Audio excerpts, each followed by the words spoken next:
All right, so um, today's deep dive is going to be a little bit different. We're going to be talking about a guy, a duke, Oh, but also, well, he's a revolutionary. a little bit of a contradiction, right? Yeah, yeah, exactly. And we are talking about Louis Philippe II, Duke of Orleans. Born into like the peak of privilege. I mean, you can't really imagine more wealth and status than that, right? Yes. Like, he was in line for the French throne. I mean, come on. Yeah, and then he just decides, you know what? Down with the monarchy. Like, how does that even happen? It's wild. And that's what makes him such a fascinating figure. Yeah. For sure. We're going to be using the Noble Blood podcast to sort of guide us through this story. Yeah, they do a great job of laying out all the twists and turns because Oh, there are a lot. yeah, it's a wild ride. So where you want to start? Well, let's start at the beginning, I guess. I mean, Yeah. what was his early life like? Okay, so picture this. 18th century France, right?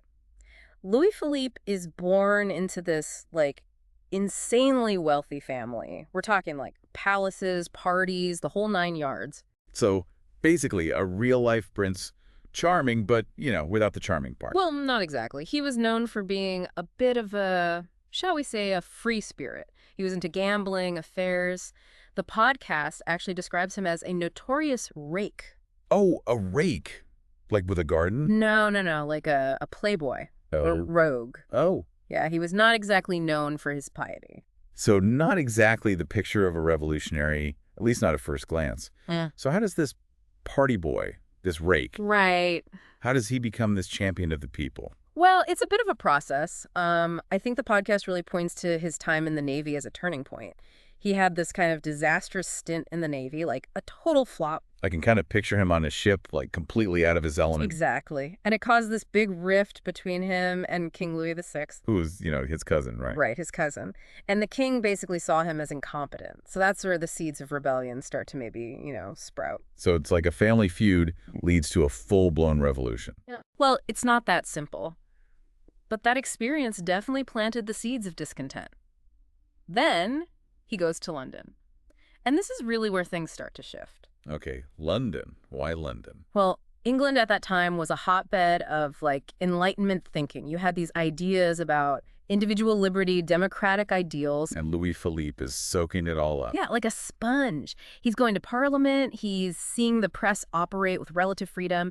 And it blows his mind. It's like a whole new world for him. Like imagine going from, Versailles, all the pomp and ceremony, to this place where people are actually debating ideas. Yeah, I can see how that would be a shock to the system. Totally. And then the podcast drops this quote from him. He said, and I quote, "I don't give a damn what the Estates General accomplish, but I wanted to be there, so as to give my vote to a law that would assure me that whenever I wanted to leave for London, Rome, or Peking, nothing could get in my way." Wow, okay. A lot to unpack there. Right. First of all, what's the Estates General? For those of us who, might not remember every detail of French history.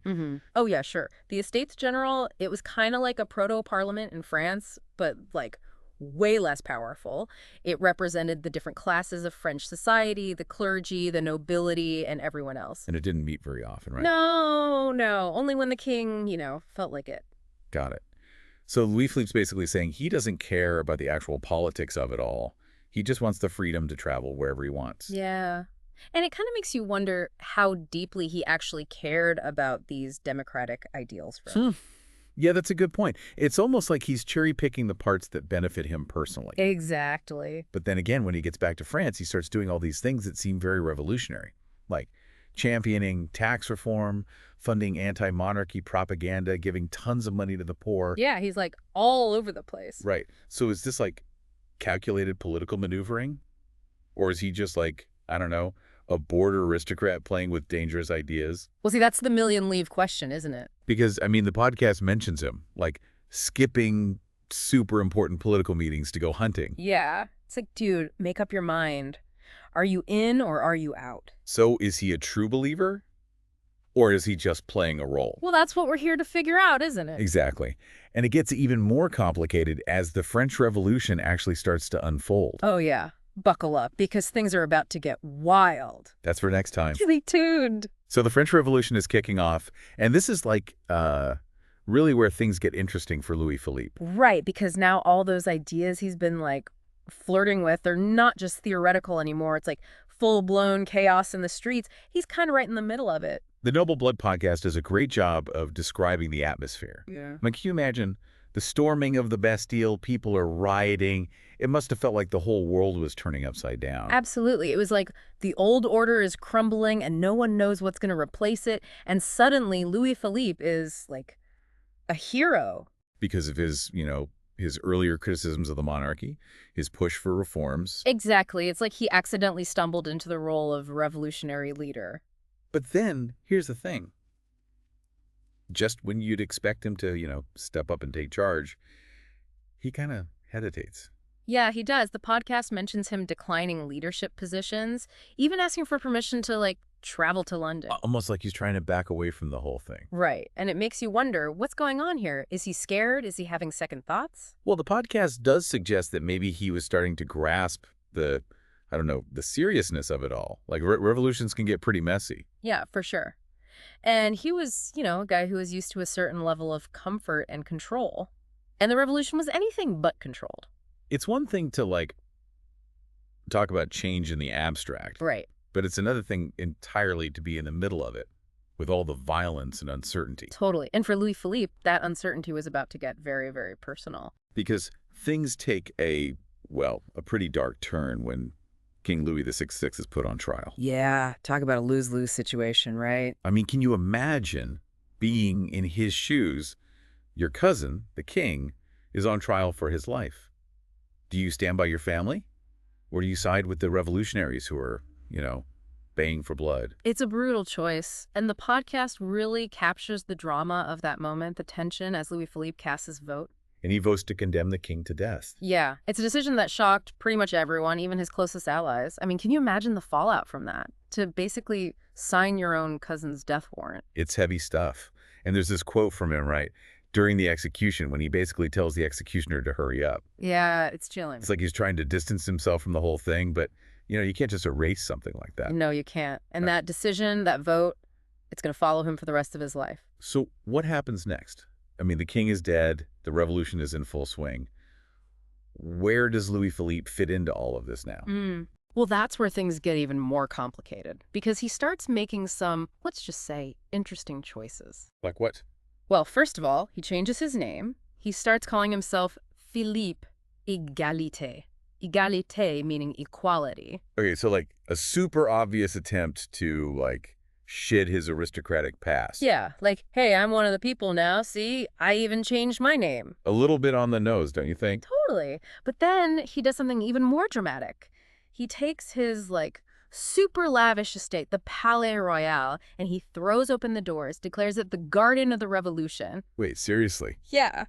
It's like he's doing everything he can to prove his revolutionary cred. But is it genuine? Or is he just playing a part? It's hard to say. I mean, remember, this is the Reign of Terror. Anyone with even the slightest connection to the old regime is in danger. So he's trying to survive, basically. Yeah, I think that's a big part of it. But he's also playing with fire, Because the revolution, it has a way of consuming its own. And Louis Philippe, with all his royal baggage, is a prime target. Exactly. And as we'll see, that past is going to come back to haunt him in a way he never could have imagined. It's like he can't escape his past no matter how hard he tries. Right. And in the end, it's his past that brings him down. Because even though he's trying to be, citizen Egalité, he still has all these ties to the old regime. Yeah, like his family. And that's what ultimately gets him in trouble. It's almost Shakespearean, isn't it? The Noble Blood podcast really plays up the irony of it all. So one of his sons gets involved in a plot to, overthrow the revolutionary government. Right. And of course, Louis Philippe gets implicated by assassination. It doesn't even matter if he was actually involved or not. Guilt by blood, basically. Exactly. And so he's arrested, thrown in prison. All those attempts to prove his loyalty, all that name changing and door opening, it all goes out the window. The revolution has no time for sentiment, I guess. No, it doesn't. And the podcast uses this really striking image to describe his friend's reaction to his arrest. Oh yeah, what was it? A squeezed lemon. Once you've gotten all the juice out of it, it's just trash. Good for nothing. Harsh, but I kind of get it. Yeah, it's brutal. Yeah. But it really captures how Louis Philippe is seen at this point. He's no longer useful to the revolution, so he's disposable. And that's exactly what happens. He's put on trial for treason. even though there's not really any solid evidence. Yeah, it's basically a show trial. They just need an excuse to get rid of him. And the verdict. Guilty, of course. And the sentence, death by guillotine. The very same guillotine he voted to use on King Louis VI. The irony is almost too much to bear. So what's the takeaway here? Is Louis Philippe a cautionary tale about, like, revolutionary ambition gone wrong? I think it's more complicated than that. I mean, the podcast presents him as this deeply flawed figure, you know, indecisive, ambitious. Maybe even a little delusional. Yeah, maybe. But he also had this genuine desire to, like, make things better. The podcast talks about his philanthropy, how he gave away tons of money to the poor. So, not a monster, just, human. Exactly. And I think that's what makes his story so compelling, right? He's not a hero. He's not a villain. He's just a guy trying to find his way in a world that's falling apart. And sometimes those kinds of stories are the most interesting ones. Absolutely. Because they remind us that history is made by people, real people, with all their flaws and contradictions. So what can we learn from Louis Philippe? I mean, besides the obvious don't get caught up in a revolution thing. I think his life shows us that even in times of mass change, individual choices still matter. And sometimes those choices have unintended consequences. Yeah, like you think you're doing one thing, but then it all backfires on you. Exactly. And it makes you wonder, what if things had gone differently? What if Louis Philippe had made different choices? Would he have met the same fate? We'll never know, I guess. But Yeah. it's something to think about. It is. And that's what makes history so fascinating, right? It's full of these what ifs. Well, if this deep dive has sparked your own what ifs, be sure to check out the full Noble Blood episode on Louis Philippe II. They go into even more detail, and it's definitely worth a listen. For sure. And as always, keep questioning, keep exploring, and keep those thinking caps on. Thanks for joining us on this journey through revolutionary France, and we'll see you next time for another deep dive into history.